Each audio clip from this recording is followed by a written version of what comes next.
Israel और फिलिस्तीन की लड़ाई में फिलहाल दुनिया जो है वो दो हिस्सों में बढ़ चुकी है। या तो लोग फिलिस्तीन के साथ हैं या वो इजराइल के साथ हैं। सवाल ये खड़ा हो रहा है कि 5,000 मिसाइलें जब इजराइल पर दागी गई तो अमेरिकी एजेंसियां क्या कर रही थी, मोसाद क्या कर रही थी, सबसे बड़ा सवाल है उसे कैसे भनकने लगी। और उससे बड़ा सवाल यह है कि क्या ये थर्ड इंतिफादा की शुरुआत है, तीसरे इंतिफादा की। इंतिफादा शब्द जिसे 1989 में बनाया गया था और ये कहा जाता है कि इतिहास को बचाने के लिए, जमीन को बचाने के लिए, देश को बचाने के लिए फिलिस्तीनियों ने शब्द को दिया था जिससे शेक ऑफ कहते हैं। एक ऐसा हमला, एक ऐसी कोशिश जिससे इजराइल को वो हिलाने की कोशिश करते हैं। और इसी के तहत 1989 के बाद तमाम इजरायली लड़कों ने इसकी शुरुआत की थी।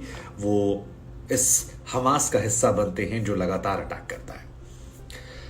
हालांकि इस घटना को लेकर मैं बार बार कह चुका हूं कि इंसानियत इसमें जा रही है। इसमें फिलिस्तीन और इजराइल से ज्यादा इंसानियत को नुकसान हो रहा है, क्योंकि इस हमले में 600 से ज्यादा लोगों की मौत हो चुकी है। 600 प्लस। 100 से ज्यादा लोग ऐसे हैं जो बंधक बना लिए गए हैं। हजारों लोग ऐसे हैं जो इससे परेशान हैं। और अब तो कई देशों के नागरिक ऐसे हैं जो गायब चल रहे हैं। खबर आई थी अभी कि हमास ने इजराइल में जो दूसरे देशों के नागरिक हैं उन्हें भी किडनैप करना शुरू कर दिया है। थाईलैंड के 2 नागरिक ऐसे हैं जिनकी मौत हो गई है। थाईलैंड के प्रधानमंत्री की तरफ से खुद थाईलैंड के प्रधानमंत्री का स्टेटमेंट आया कि हमारे 11 नागरिक ऐसे हैं जो हमास से कब्जे में हैं। जो इस जंग को लेकर है हिजबुल्लाह की भी एंट्री हो गई है। लेबनान बॉर्डर से हिजबुल्लाह ने इजराइल पर गोलीबारी की है, बम दागे। और इजराइल को फिलहाल 2 फ्रंट पर लड़ना है। अमेरिका खुलकर कह रहा है कि हम साथ निभाएंगे। तमाम यूरोपियन देश जो हैं वो कह रहे हैं साथ निभाएंगे। और इजराइल कह रहा है कि हम हर बार की तरह बदला लेंगे। मैसेज बहुत क्लियर है। लेकिन इस सब के बीच में एक आम इंसान जो है वो डरा हुआ है। तमाम ऐसी तस्वीरें आई हैं जो परेशान करने वाली, दोनों तरफ से फिलिस्तीन की महिलाओं, बच्चों की तस्वीरें ऐसी हैं जो रुलाने वाली हैं, भावुक करने वाली। तो इजराइल की कुछ फौजियों की तस्वीरें हैं जिन्हें पकड़ कर ले जाया गया है, जिनके तस्वीर को देखकर आपके रोंगटे खड़े हो जाते हैं। दोनों तरफ से हमला हो रहा है। 370 से ज्यादा फिलिस्तीनी नागरिकों के मारे जाने की खबरें आई हैं, जिसमें गर्भवती महिलाएं हैं, 20 से ज्यादा बच्चे शामिल हैं। और दोनों तरफ से अपने अपने तर्क दिए जा रहे हैं। दोनों साइड से खुलकर कहा जा रहा है कि वो जिम्मेदार हैं, वो कह रहे हैं वो जिम्मेदार है। हालांकि इस दुनिया में जो बड़े देश हैं जैसे कि अमेरिका, फ्रांस, ब्रिटेन, इंडिया, इन लोगों ने खुलकर इजराइल का समर्थन कर दिया और ये कहा है कि इजराइल को अपनी संप्रभुता की रक्षा करने का पूरा अधिकार है। अमेरिका ने तो यहां तक कह दिया कि 9/11 जैसा है और बदला जो है वो लिया जाएगा। उधर खबर यह भी आ रही कि हमास ने इजराइल के 100 से ज्यादा लोगों को बंदी बना लिया है और 5,000 से ऊपर मिसाइल जो है वो दाग दी गई। और इसीलिए हमारे मन में यह सवाल आया कि क्या ये थर्ड, दरअसल फिलहाल सैकड़ों की संख्या में इजरायली ऐसे हैं जिनकी डेथ हो गई है। हजारों की संख्या में फिलिस्तीन ऐसे हैं जो इजराइल के अंदर घुस चुके हैं।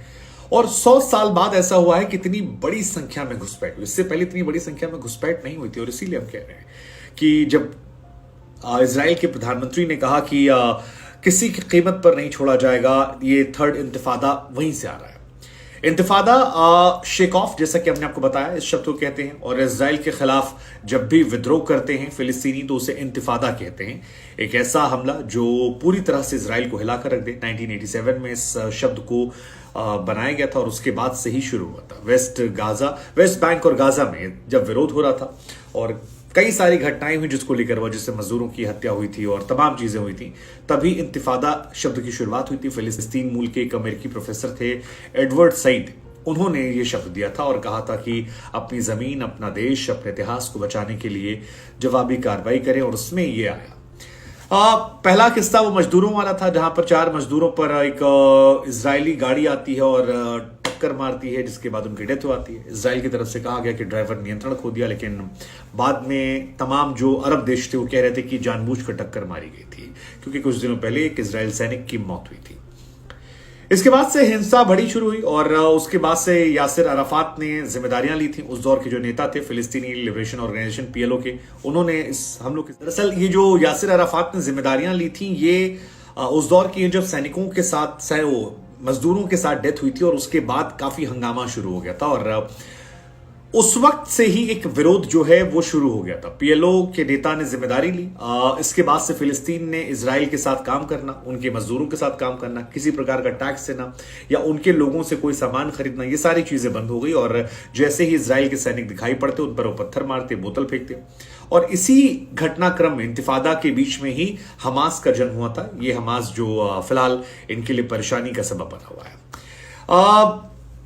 फिलिस्तीन में एक इमाम शेख अहमद यासीन थे, उन्होंने पीएलओ को अप्रोच किया था और 1989 में इंतिफादा की शुरुआत हुई थी, लेकिन 1993 आते आते इंतिफादा जो है पहला वाला खत्म हो गया था, क्योंकि पीएलओ और इजरायली सरकार ने आपस में एक समझौता कर लिया था और इस समझौते के तहत फिलिस्तीन को अपने कब्जे वाले इलाके में शासन करने का राज मिल गया था।